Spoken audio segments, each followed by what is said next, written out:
And we are live. Aloha snack bar, everyone. It's the one, the only majestic ape, the real one, the Senor Silverback himself, the Magilla Gorilla of Monetary Mayhem, followed along by the main man who is the master of the flux capacitor, the denizen of the airwaves, the producer extraordinaire, and the sidekick par excellence, CJ. And we are here together for another Rogue Money Mornings with V and CJ. You can follow us on Twitter at the Rogue Money. Check us out on Facebook, the Rogue Money Facebook page, as well as roguemoney.net, the main homepage where it's all going down on a daily, weekly basis. With that being said, check out our sponsors, myfreedomnow.us. Whether you just need a slight tweak in your credit score, a couple of fixes, you need to get a few hard inquiries removed, or you're facing utter financial ruin, and before you hit the bankruptcy nuclear option, which is bankruptcy, check out myfreedomnow.us. Let these guys kick the bankers in the nuts. Let them work with you and get you into the freedom, into the promised land where you deserve to be. With that being said, CJ, what's going on? Wow, talk about a massive proposed tax cut. Very aggressive on Trump's part, on the administration's part, V. Break it down for me, bro, because all the libtards like, how are we going to pay for things? How are we going to do it? Yeah, so basically, just to break it down, it's going to simplify the tax code that is currently set at seven different tables. It's going to break that down to 3 brackets, V, 10%, 25%, and 35%. Where it really helps the middle class is it's going to double the standard deductions that families can take. So that's definitely going to help. It's also going to repeal the death tax. So in the event that, you inherit a company, whatever, that you're not getting double tax for that. Right. Now, in the long form, it's going to continue to allow the mortgage interest deduction, which is probably the most that a lot of people who own homes utilize. It's going to keep the charitable deductions. It's going to eliminate just a few. It's going to eliminate property taxes that you pay if you live in a state that you pay state income tax. Those are no longer deductible. And then also it's going to slash the corporate tax rate. It's going to take it all the way down from a corporate tax rate of 35% down to 15%. And one that I really like, V, and something that we've been just really asking for is it's going to help. It's going to tax a very low tax rate for a one-time off of asking companies to bring all their offshore accounts, like Apple, and bring those dollars back to the U.S. That'll be huge. And that's something that libtards don't understand. They don't understand how money works. They have an aversion to math. They'd rather spend time saying that I self-identify as a transgendered squirrel today, and that's the kind of stuff that they're into. So they don't. I mean, all day yesterday, CJ, the talking heads were trying to figure out how this is economically beneficial to America. That's how stupid these idiots are. They should just be arrested and sent off to jail, or they should just quit their jobs now and save themselves the embarrassment later on. Good grief, man. Unreal. Well, I tell you what, this has a huge opportunity to basically just, basically cut the head off the federal government if they allow it. I mean, this, obviously this still has to pass, but that's why you're seeing so many people come out against this. They're seeing the writing on the wall, V, that now, wait a minute, if we make this massive a tax cuts, that means that our proposed budgets, our continuous overspending on the federal level, it means something's got to change, right? Those behaviors.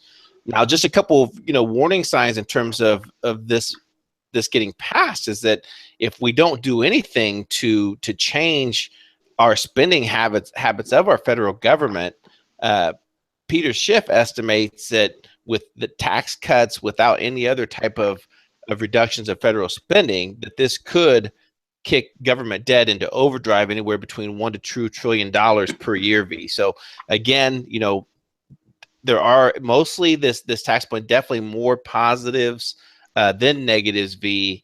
However, we all know that the real crime that's being committed is how our federal government continues to spend money like drunken sailors. Absolutely, man. Absolutely correct. And this is something's got to give. And this is how you start again hamstringing these idiots who want to, continuously ride the gravy train with all their pork belly spending, the things that they want to do, the little pet projects, the little, back-ended deals. This puts a kibosh on a lot of that. And I think it's so vital for the economy. That's how through a phantom economy on high taxes. Okay, a phantom economy where the high taxes that were squeezed blood from like a stone. Okay, in that type of level, from the middle class, from the working class Americans. Okay, and into the Wall Street money machine, and that we're seeing the fictitious numbers that are coming out of there. Trump's actually doing something here, so kudos to him on that. Now, which brings us to the next thing. What the hell? What the hell are these two kids up to this time, CJ? This just kind of explains our reasons of why it's better sometimes. In particular, I can understand family and mixing family and business. A lot of small business owners do that. I completely understand that. But however, at the federal level, and it's something that we warned about, we just don't recommend, especially when you're talking about the highest level of office, where you're allowing your daughter and son-in-law to become advocates, to become what I like to call basically an extension of the government, of the presidency, right? That's how I look at it. And in particular is messaging and managing that. And so now we have Ivanka Trump, who went to Germany to the G20. She was pretty much, kind of scolded. I didn't agree with the way they handled that. She made a statement regarding her dad and how he's been advocating for women, and they laughed and they shunned at her. And then the person that was hosting the event said, "Well, you hear the reaction. We need to talk about this a little bit." That wasn't the right platform to do that.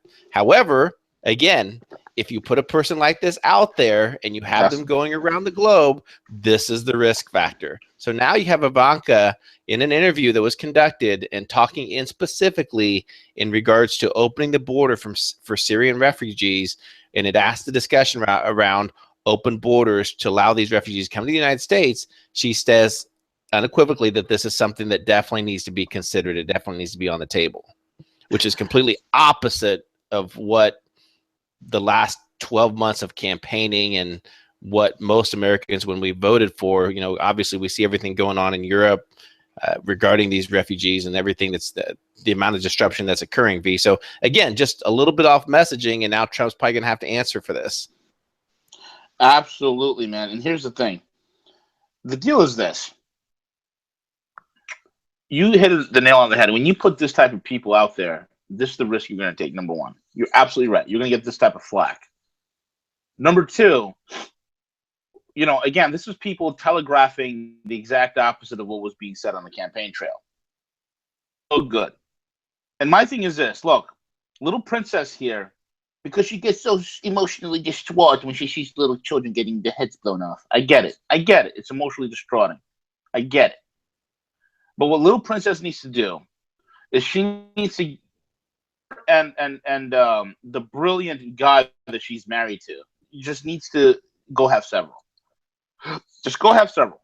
Just go back, come back to New York, go about your business, raise your kids, have a family, have another kid, do something. You two nitwits do not need to be around politics. You don't know the game. You guys think you might.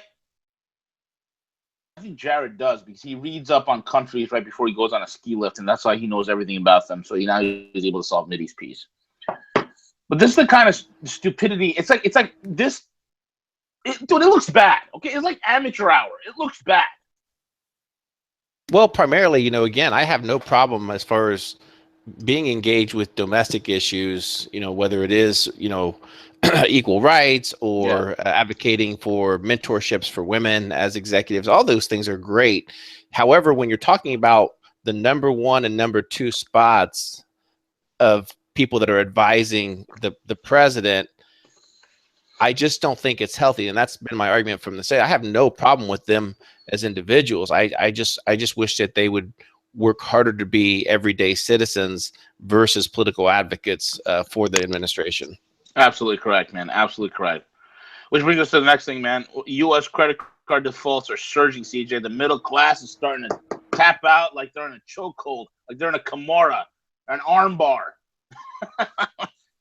Wow, this is huge. And if you look back at this, is kind of benchmarking against 23 data, V, in terms of where we were during that economic crisis.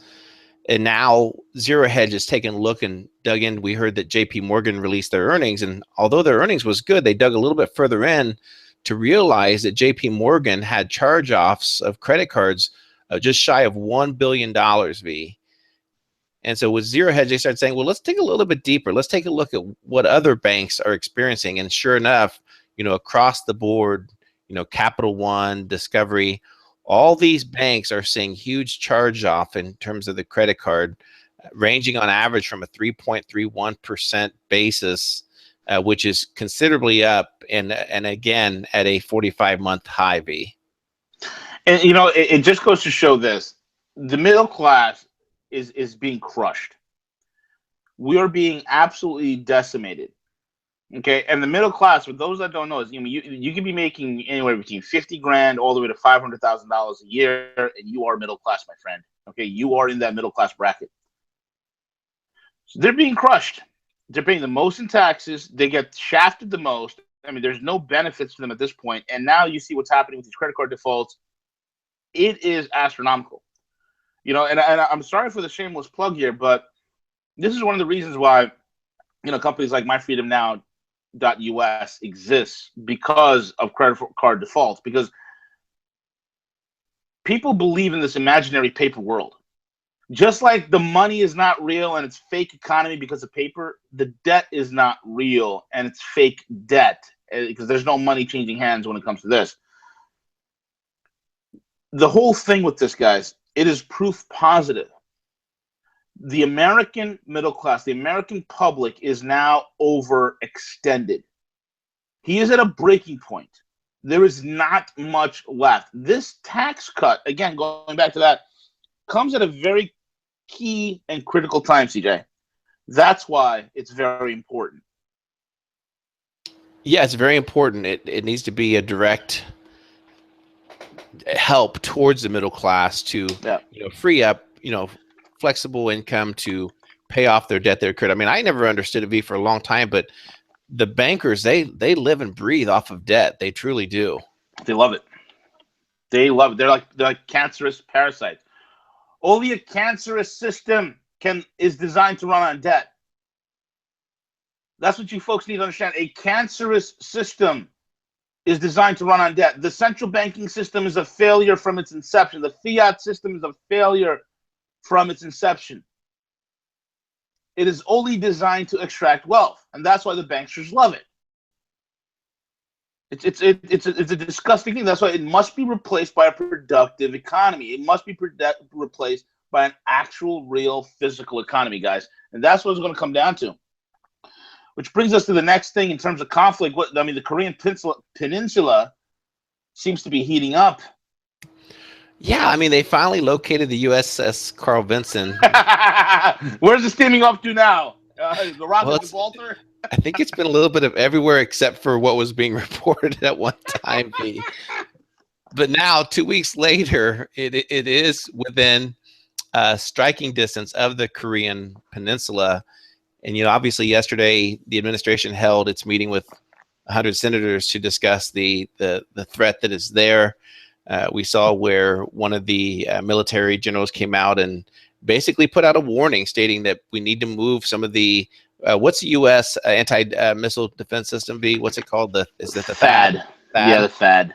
Talking about specifically moving THAAD systems to Hawaii because they feel that Hawaii is in great risk of a North Korean strike. Which I don't know about you, V, but I think that's a lot of propaganda right now. That is a bunch of horse crap. That is total horse crap, inflated above and beyond. Kim Jong-un, his missiles are so inaccurate. He could shoot one off and probably, go up into the atmosphere and come back down and hit themselves. I believe that.